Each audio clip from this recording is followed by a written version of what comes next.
See you shortly.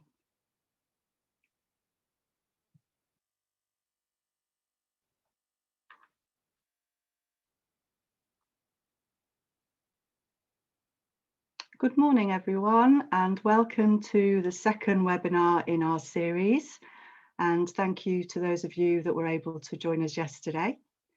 For those of you that weren't able to join yesterday or don't know us, we are the Ageing Better programme. And the Ageing Better programme is a national programme with 14 partners working across England. And our work is focusing on services for older people. And our aim is to reduce loneliness and isolation within the older people community. Today, this webinar comes from Birmingham and Bristol. And we are really sort of excited today to welcome the panel talking about microfunding and the co-production work that has been happening in Birmingham and Bristol around bringing microfunding to their local communities. And the aims of the webinar is to raise awareness of the impact that small grants can make to a local community, to motivate people to apply for small grants in the future when they are available within their areas, and to give an overview of the useful tips and resources that will be available in our toolkit, which we'll be launching during our Festival of Learning during April and May later this year. And we'll talk a little bit more about the toolkit within the webinar. So just a little bit of housekeeping before we get started today. The webinar will last for around 45 to 50 minutes, and there will be a mix of content. We won't be interacting with you directly today as it's a webinar, but you will have the opportunity to put your questions to our panel today. And there is a Q&A box, chat box available to you to put your questions in there if you would, when we get to that section.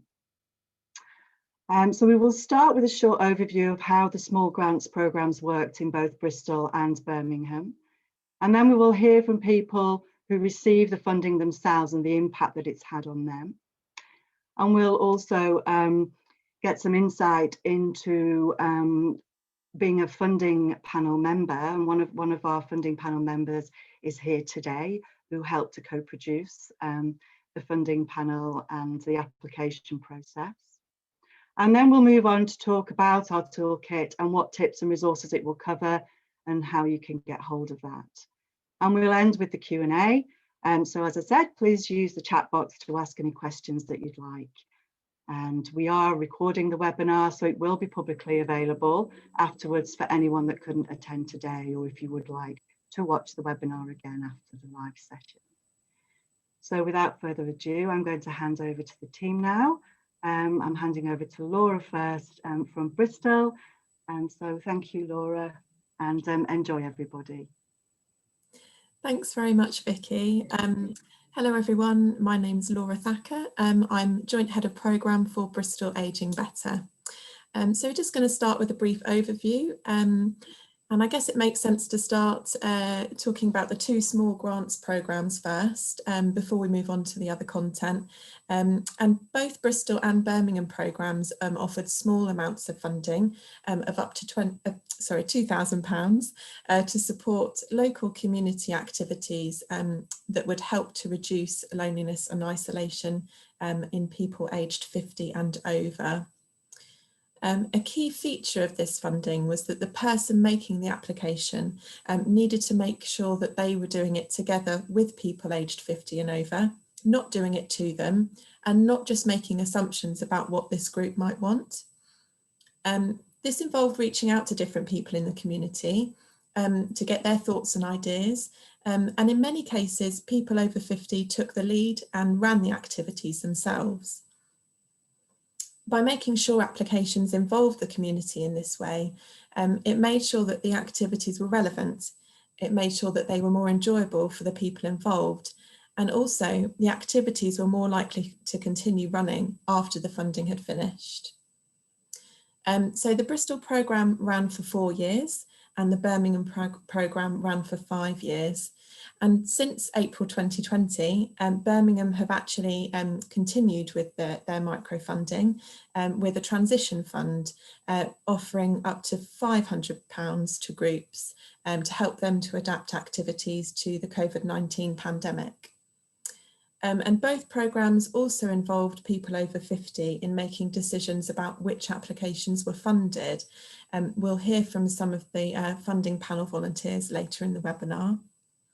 And on the screen you can see how many applications they funded over this time. So with Bristol, we had a total of 146 applications over the 4 years, and Birmingham had a total of 316 applications over 5 years. So now I'm just going to tell you a little bit about the types of activities that were funded. So as you can see, there were a wide range of activities and applications came in from all types of individuals and community groups. So we had arts and crafts and exercise, and those are the most popular types of group funded. And trips out and activities that involved cooking and food were also very popular. Lots of people who had applied to our schemes and set up their own group had never done something like this before, but the small amount of funding allows people to try out different ideas and kickstart an idea that perhaps they've had for a while but didn't have the money to do. So it's really important that there are a wide range of groups and activities available in communities and that they are also run and shaped by their own members. So we're now going to hear of some examples of how our microfunding schemes have had an impact. So handing over to Claire now. Thanks, Laura. Hi, everyone. I'm Claire from Bristol Aging Better. So as Laura says, now that we've had a bit of an overview of the two schemes, we're going to move on and hear from some of the people who actually received the funding and hear how it's impacted their groups and their communities. And just to say before we start that this is only a few people. It's not possible to have included all of the activities in this webinar, but more examples and more case studies will be available in the toolkit. So we're going to start off with a short video from a gardening group in Birmingham. Shall I grab? The button goes up the back. Yeah. So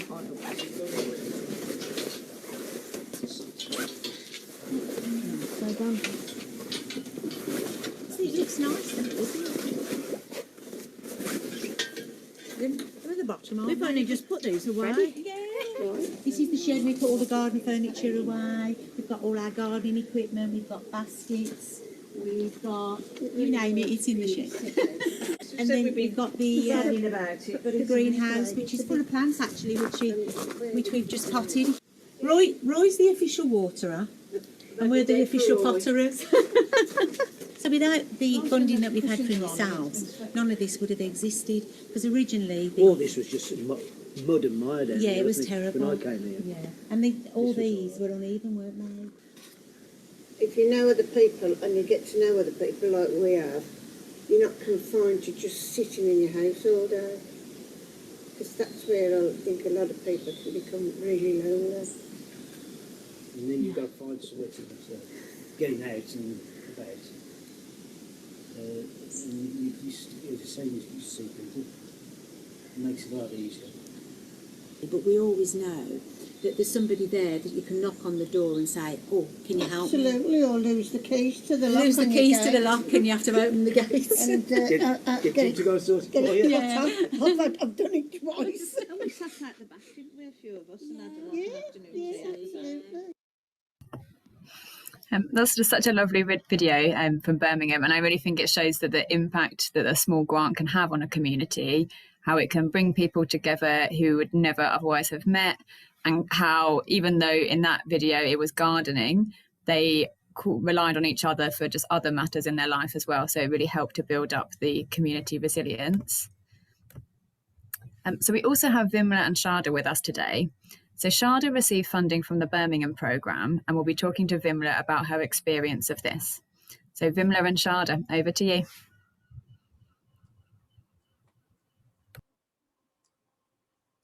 Hi, Vimla. Hi.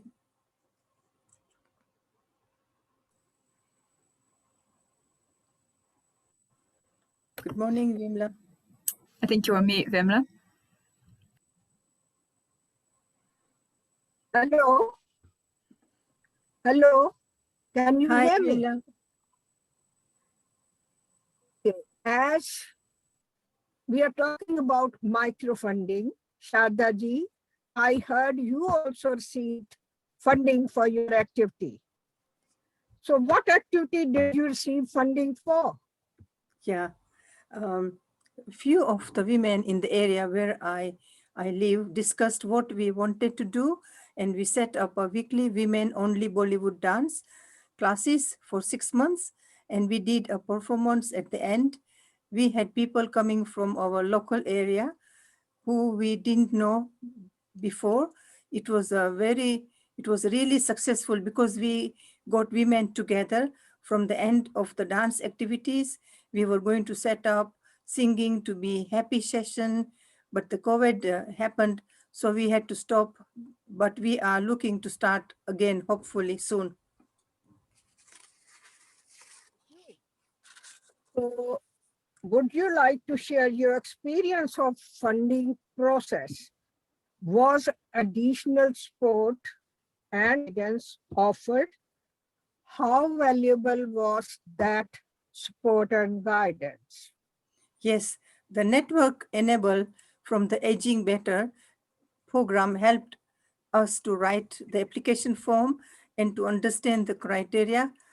She encouraged us and gave us the confidence to apply for the funding. And I was only a volunteer with these activities. Good. So how did you engage the wider community in your activity idea? We created a flyer and spoke to people, like when we visited temple or community groups, and our friends through word of mouth, which really worked very well.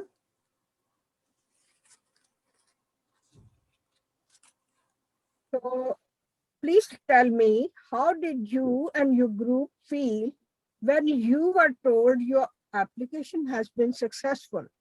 I still, when you ask me these questions, I still feel very happy.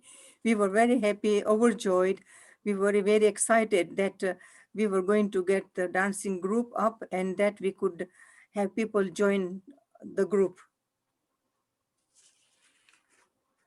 And what difference has the funding made to your group and community? Our group got new members, and it encouraged us to think about what other activities we could do in the future. People felt that they could contribute their ideas and their voices were heard. The women who joined have remained friends and gone to other activities together. We are now thinking about what we can do with the Commonwealth Games coming to Birmingham. Thank you. That's good. So you proved it that success breeds enthusiasm and confidence. Thank you. Yes, thank you very much. Thanks both. And just to say that Vimla will be on the panel at the end of this webinar as well. So if you have any further questions, then do feel free to ask her then. And so just moving on to the next slide, the last of our examples that we want to give in this webinar is to show how an activity can grow and develop after receiving a small grant. So Judith from Bristol spoke to Donna, who received £1,000 for tools and equipment to set up a repair cafe and a men's shed.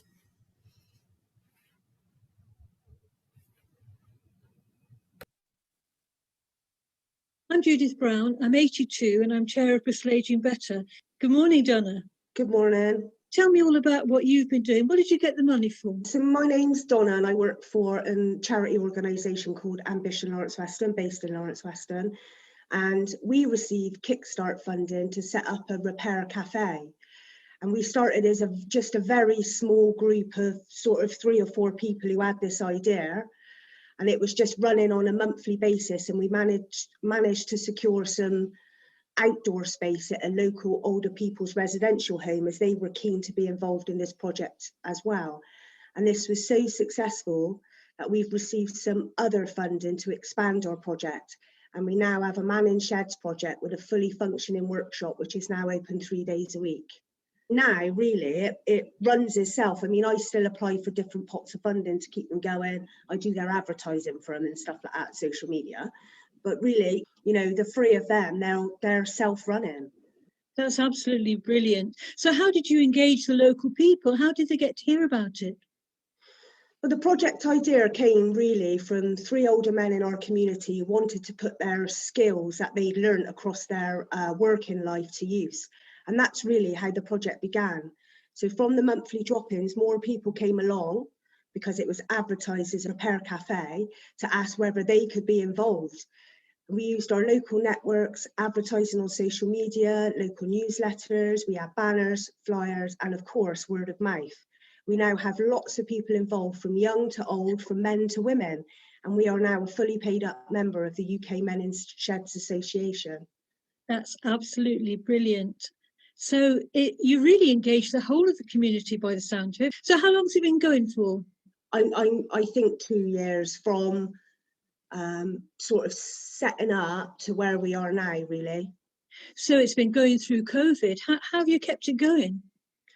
Well, unfortunately, we've had to close our doors during lockdown, so closed to the public, but we have continued our bespoke items, which are made to order, and we have continued to repair people's items as the need arises. So we can have one person at a time in the workshop, and they continue to do that. It sounds a fabulous idea. They're making things, they're keeping themselves occupied, yeah, they're making friends, they're having yeah, social contact. Yeah. It's such a great idea. So how would you say I came to you and said, how could I set something like this up? What would you recommend? Well, I think, first of all, it's planning, so involve everyone. So projects are only effective where all parties are involved in the planning and decision making, and identify your priorities. And be flexible, so listen to what people are saying, and if necessary, explore other options. And for me, the actual key is partnership. Don't think you've got to do everything yourself. You know your community, who else has got the same priorities, who else works with the same groups of people, who can you partner up with, and learning. Take time to reflect what is important, what went well, what didn't go so well, what could you change. And that's my three things: the planning, the partnership, which is the key, and learning. Let's hope when COVID dies down, it'll grow even bigger. Absolutely. Absolutely. Well done, Donna. Thank you so much. Thank you. Some really great insights from Donna there. And Judith will be available on the panel at the end of this webinar as well. So any questions, she'll be around. So now that we've heard these three different examples of the type of impact some small grants can have, we're going to let you know about the Toolkit, which is a big focus of this webinar and this whole series of co-production events. So for this Toolkit, there are two audiences. The first audience is funders, any funder who is interested in giving out small grants to community groups in a way that focuses on co-production and supporting people to work together and lead on the idea themselves. So for this audience of funders, we've got learning about diversity, so how to encourage a wide range of applications, including from people who have never applied before. And also we have tips for having a funding selection panel. So as Laura mentioned earlier, both Bristol and Birmingham had funding selection panels that were made up of volunteers aged over 50. This was the target group for the funding, and so that's why the volunteers were those type of people. But we've made sure that the learning in the toolkit can apply to anyone and any target group. Now, the second audience for the toolkit is community groups and just individual members of the public. Anyone really who's interested in applying for small grants in the future and wants to know what's worked well for Bristol and for Birmingham. So for this audience, we have our top tips for working together with your community, including how to get them involved in your application idea.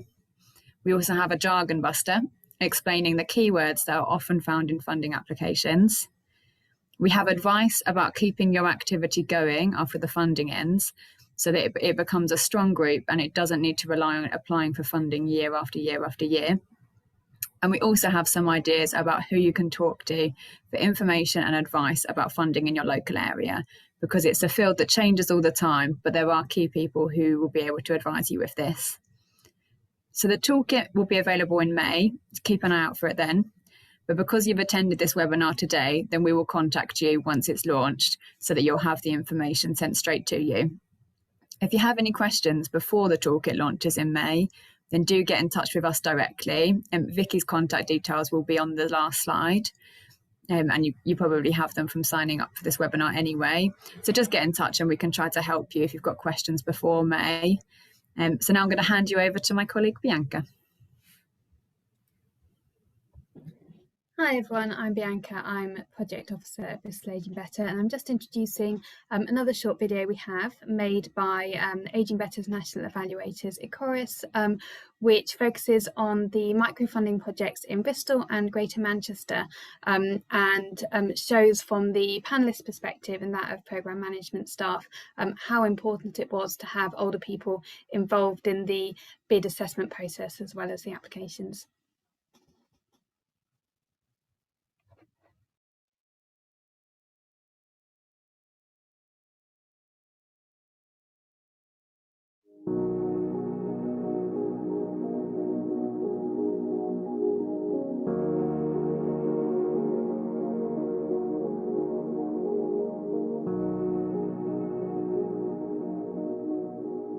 We've taken an approach to reduce social isolation of older people by building age-friendly communities. And within this, microfunding underpins our whole approach. It's giving control of the spending to people in communities to make lots of changes in the place they live, to make it easier to keep and build connections. And that was something that was key for us, is making sure that people felt that they could actually solve a problem, fix something, work through something, and have a voice in their community where they feel passionate about and live and love that local area. And they've been able to make a difference now there because of this microfunding pot. We're investing in communities, we're not delivering services. It's about encouraging the groups to have the confidence so they can decide what they need. They decide what they want, what they think will work in their areas. The application form is really simple. It just asks them a list of really simple questions and just asks them to fill in a basic cost breakdown on a sheet. So it's a lot more accessible.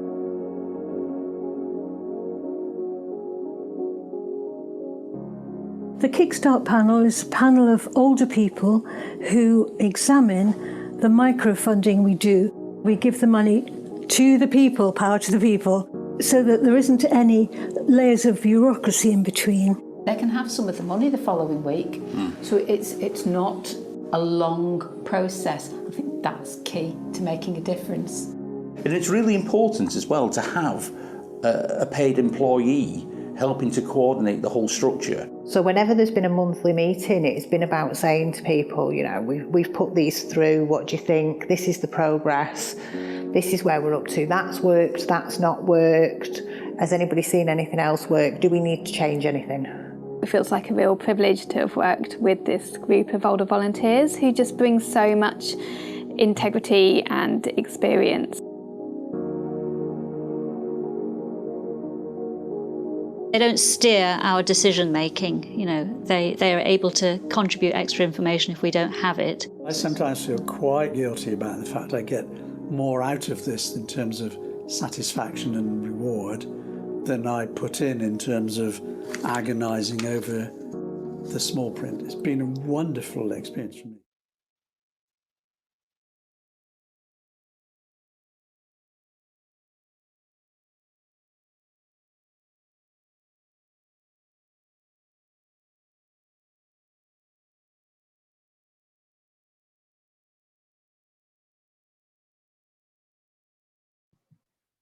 Sorry, there was a little technical hitch there. Is there still some more of the video to show? It just stopped midway. Is that okay? Okay.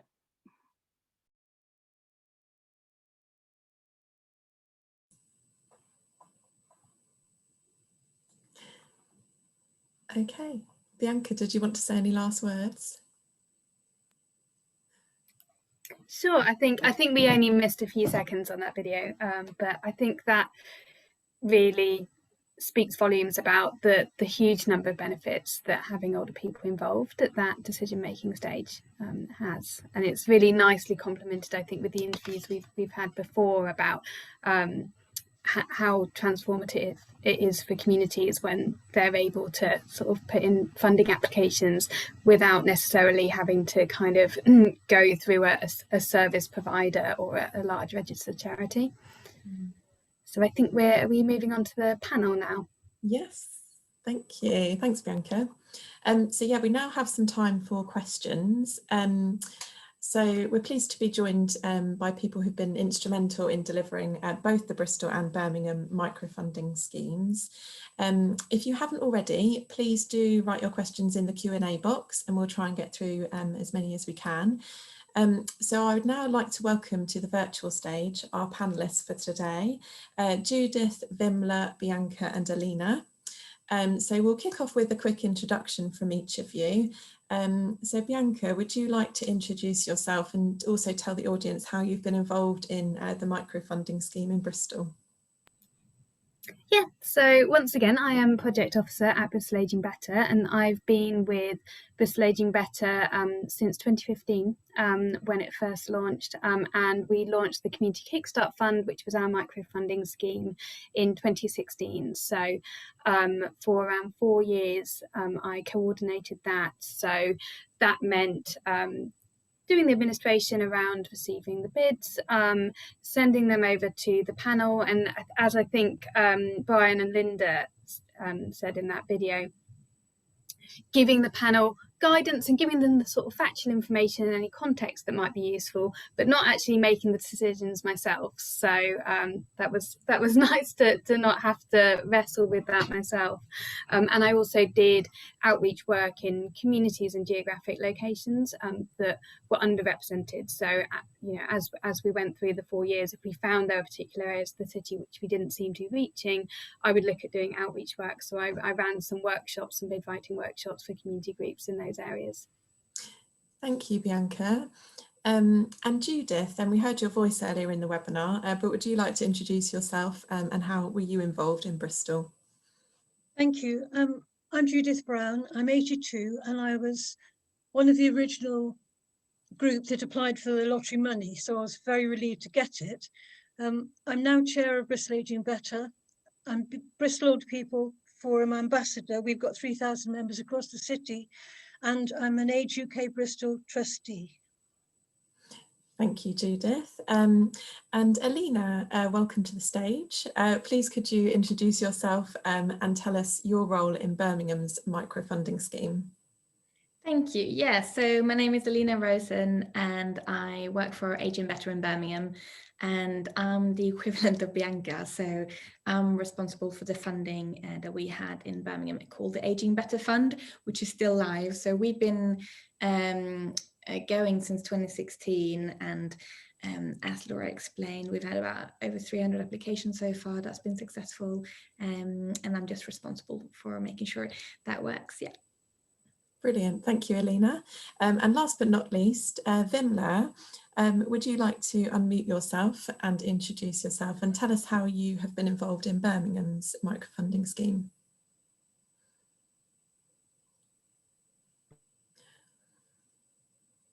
Oh, you're still on mute, Vimla.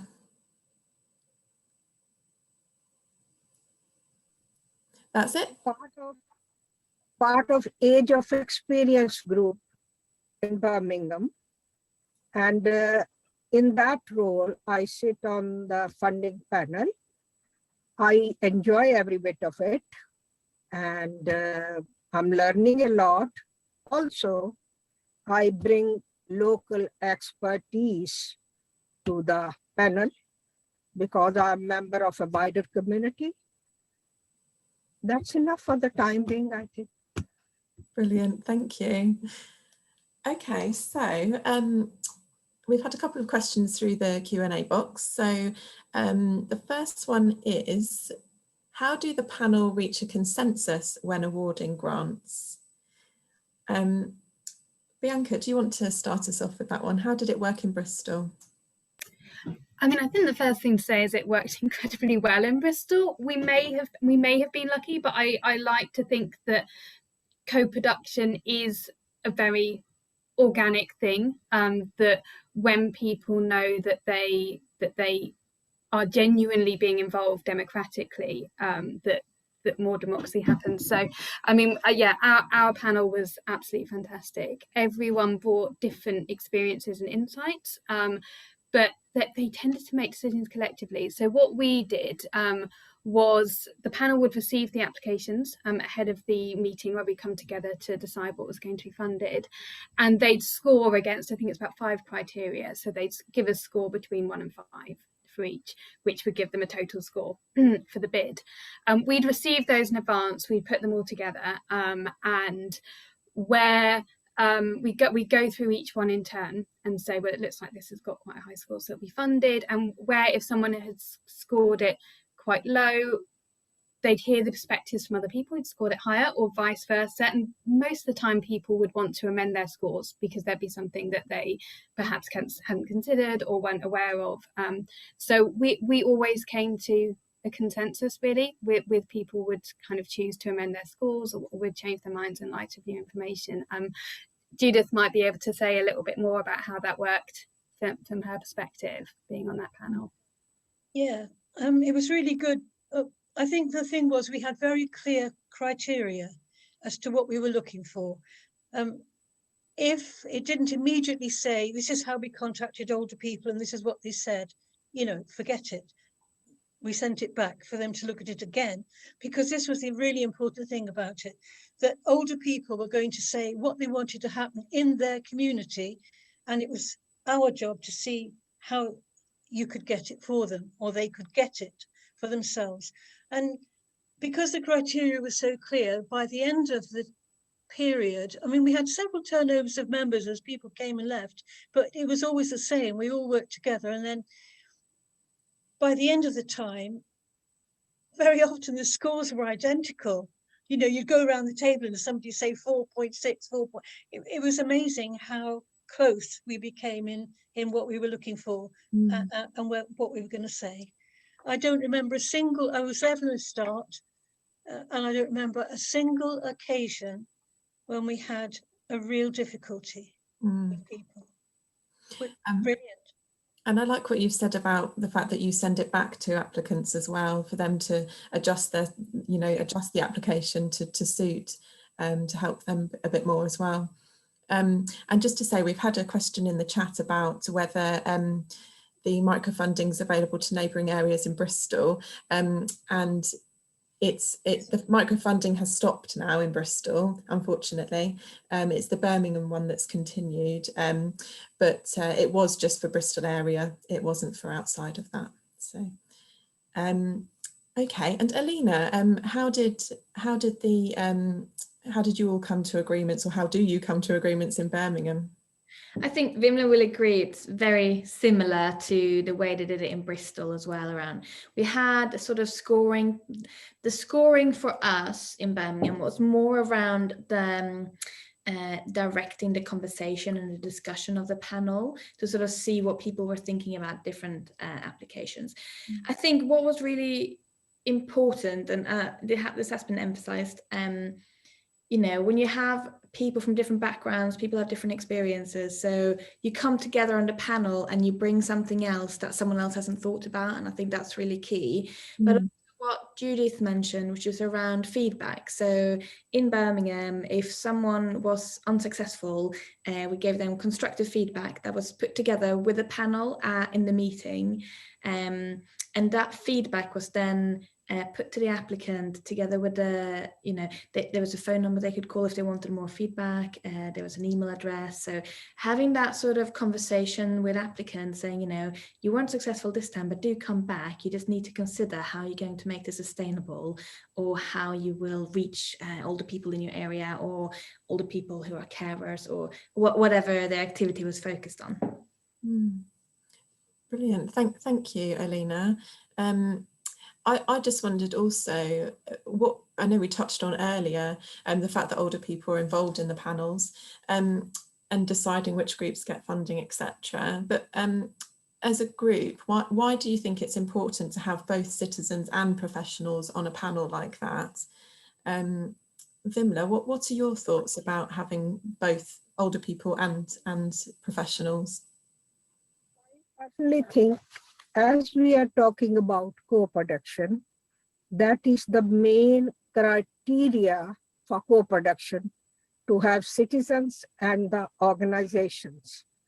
So by doing this way, we taps on the local expertise by bringing the citizens in, and also it builds legitimacy. When people see that communities also actively participating, so they don't have to, organization don't have to struggle too much to have their idea accepted by the community. And also it develops a lot of skills, not for the lay people like citizens, also for the organizations. Organizations learn a lot about community needs and culture of individual communities. And it is a sort of exercise for capacity building for professionals. So in my opinion, working together brings, and it improves quality of life for the city. Thank you. Thanks. So lots of benefits then.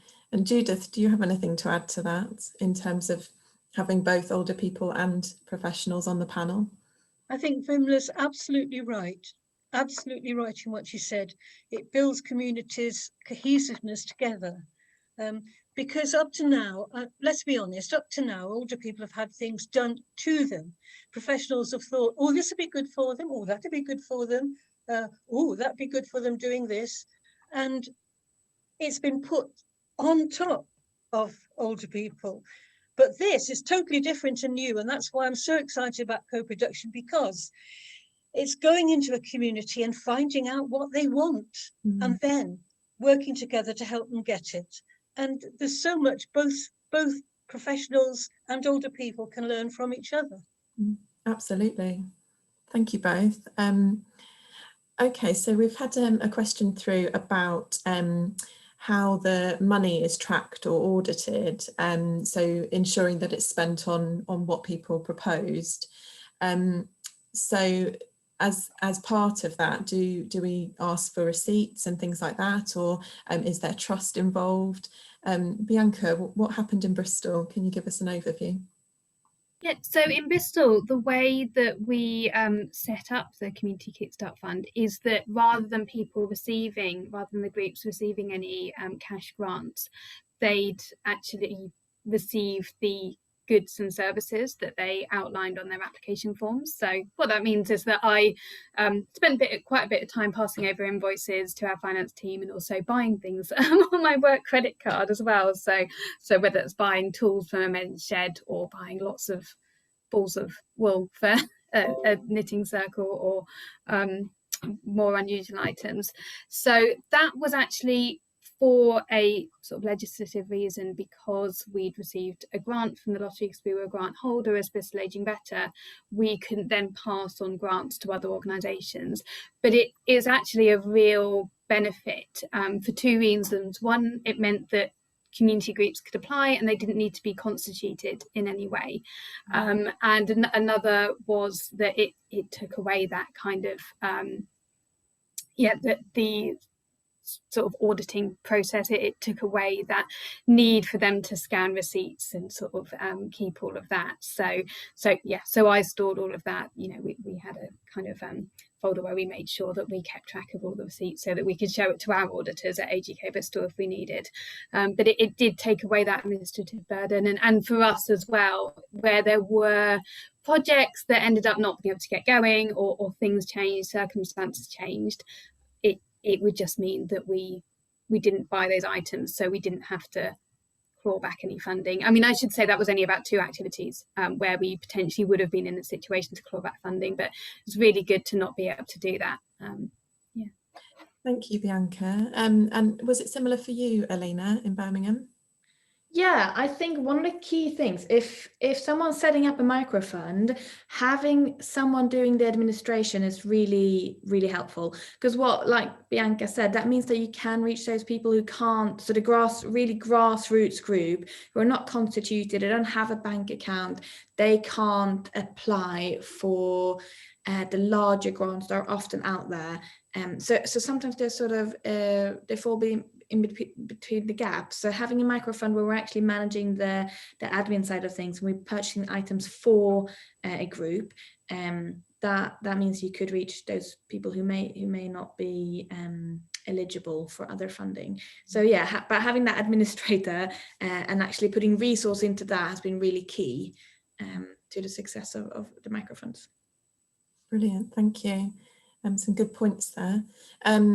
Okay, we've had a very good question in, obviously, given that the lottery funding of these schemes is time limited and obviously coming to an end, how will, what suggestions do you have so that they are sustainable in the long term? I'm guessing that's the groups themselves. Do we have anyone that would be happy to answer that, or any ideas? Well, one of the things on our paper, application paper, was how will you sustain this activity when the money dries up? So people knew from the beginning that it was only going to be, there wouldn't be more. But then we were jolly lucky because one of the big funders in our area liked the scheme so much that they offered, if we chose 5 that we thought would really, really last, they would give them some extra money.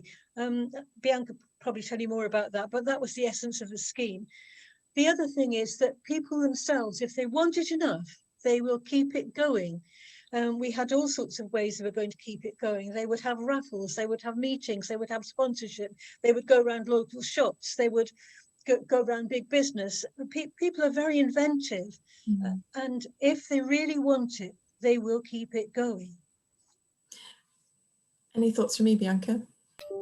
Yeah, I mean, you just covered a lot of what I was going to say, and this sort of covers Robin's question in the Q&A box as well, that we did only fund things that we felt could have a longer term impact beyond the few weeks that we were potentially providing facilitation for, if that was something. But quite a lot of applications were just for items, they were just for sort of capital items. So the men's shed is a great example, and we funded a few other men's sheds as well, where all they needed was the equipment. Some had a space they could already use. One was managed to get a shipping container for their shed for free. And that was entirely run by volunteers, so they could just run for as long as their tools wouldn't fall apart. They tend to last a long time, and they'd often be getting things like wood for free from recycling projects. So there were lots of really sustainable activities that we were able to fund. In terms of long-term funding to be able to continue to offer micro grants to new groups and new ideas, I mean, a big part of Aging Better is about bringing that evidence together around what works to transform communities and to increase social connection. And we're very lucky in Bristol to have had a group of community researchers who work with our evaluation team at UWE, the University of the West of England, and put together a couple of really excellent learning reports on the Community Kickstart Fund. So they did interviews and they did kind of in-depth analysis into the sort of money that was spent and the cost benefit of that. So they've got a really good evidence base on how this kind of approach really works and is a really effective use of money, which we're hoping could be able to be taken on by perhaps another organisation that has some funding in the future to be able to start it up. So hopefully it's not the end of the road for microfunding in Bristol. Thank you, Bianca. Also, can I? Yes, go for it, Vimla. Also, right from the beginning, there is concept of checks and balances built in the application and also the funding process. So first of all, sustainability is the major part of the application. It has to be there from the beginning. Supposing one group is not very sustainable and they finish after one project, all the stuff which has been given to them and the money, if it has not been used, goes back to the center point. Other groups can use it. So nothing goes waste. So I think I have the experience of Birmingham process. The fund is very wisely distributed and looked after, and then have it back. What is not being used, other groups can use it. As sustainability comes right from the beginning, and it's a learning process, participants become very confident and learn new skills. They can have the group going on once they had that taste of success. Thank you, Vimla. Really helpful. Just seeing a question about the learning reports that Bianca's mentioned. Yes, they are available on the Bristol Aging Better website. And I think we've got time for one more quick question. I'm just going to end on asking each of you to share one piece of advice that you would give to a group or an individual considering applying for microfunding. Alina, I'm going to come to you first. What one piece of advice would you give? To speak to your local leaders. So who is it in your local community who knows other people? Is it in your local mosque? Is it at the library, the community centre? Who is it that sort of is connected in different ways in your local area? Speak to them about your idea. They might be able to hook you up with some other people who also know what's going on and who would like to spread the word about what you want to start. Yeah, and also around how to make things sustainable, because I think local leaders, there's a lot of knowledge in local areas on how to make things work, and so use it. Thank you. And Judith, what one piece of advice would you give? Don't give up. Keep going. You can do it. There are people who will help you get there. Keep going. Thank you, Judith. And Vimla, what one piece of advice would you give to people considering applying for funding? We have like success documented in videos and in written leaflets. So this can be shown to the community, and you can also say that you can make a difference in other people's lives. You can make other people's lives. This is a very good incentive for all of us to do something good for others. Thank you, Vimla. And Bianca, one last piece of advice for people considering applying for microfunding. I think other people have covered the most important parts, really. So I'll just mention a very boring kind of funder point, which is if you're applying to a trust or a fund, do make sure you've identified what the main outcome for that fund is, and just make sure you mention it. Try and tailor your bid slightly towards that. So if, as with Aging Better, the main outcomes for that funding are around reducing isolation, loneliness, or improving social connection for older people, make sure you mention that. So if you were applying to start an exercise group or a dance group, and you focus most of your bid on the physical health aspects and physical fitness, that also has a strong kind of connection to social connectivity as well, and isolation. So make sure you mention that, or vice versa. If you're applying for something and you see actually the main outcome is around increasing physical activity, make sure you mention that. It sounds obvious, but yeah, just have a look. You should be able to see on the website or kind of in the bid materials what the main outcomes are. Thank you, Bianca, and thank you so much to all of you for sharing your experience today. You've given us some brilliant insights into how the projects worked in both areas, and also some useful nuggets of learning for those thinking about applying for small grants. I've seen a couple of questions that we haven't been able to get through today, so if we haven't been able to answer your question, then please do get in touch with Vicky afterwards. We'll share her details in the next slide, and she'll make sure that the question's directed to the most appropriate person. So before I hand over to Vicky, please say one last thank you to all of our panellists today. Thank you very much. Thank you.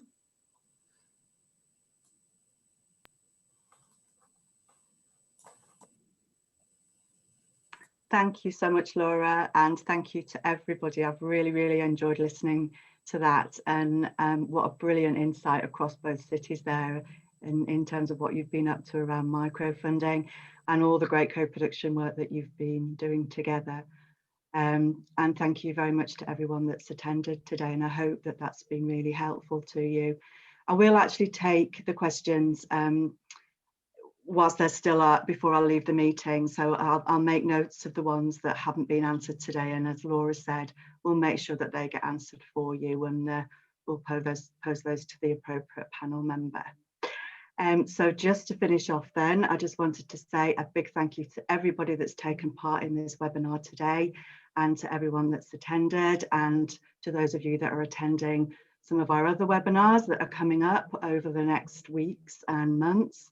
So we've got a great one next week on the 17th of February with Greater Manchester around tackling equalities and identifying marginalised groups through co-production, and they will be showcasing their spatial approach. Yeah, so you should all have had the link actually to the Eventbrite page to see the full schedule. So if you would like to book onto any of the others that you haven't already booked onto, please do so. Yeah, the Festival of Events will actually kick off in April, and Bristol and Birmingham have very kindly shared their contribution to that toolkit today, and their contribution around microfunding. And it is very much, just picking up on one of the questions in the Q&A, it is very much about sharing our learning so that people can take that learning forward and transfer that learning into your own particular sectors, areas, communities, from whatever perspective that you come. So our toolkit will very much speak to all audiences, strategic, operational, community and grassroots audiences. So you can take learning from that toolkit that applies to you, and that you can then take that forward and use that in the future and help us to expand on the work that we've done, and hopefully you can take that forward and make that your own. So yeah, I don't think I've got anything else to share with you. So thanks again for coming along today. And if you have got any other questions that crop up afterwards, then just drop me an email. My email's on there, but you should have it in the invite that I sent out to you as well. And we'll get the recording over to you once we get that sorted out. So I'm going to close the webinar now. Yeah, I hope to see you again. Thank you very much.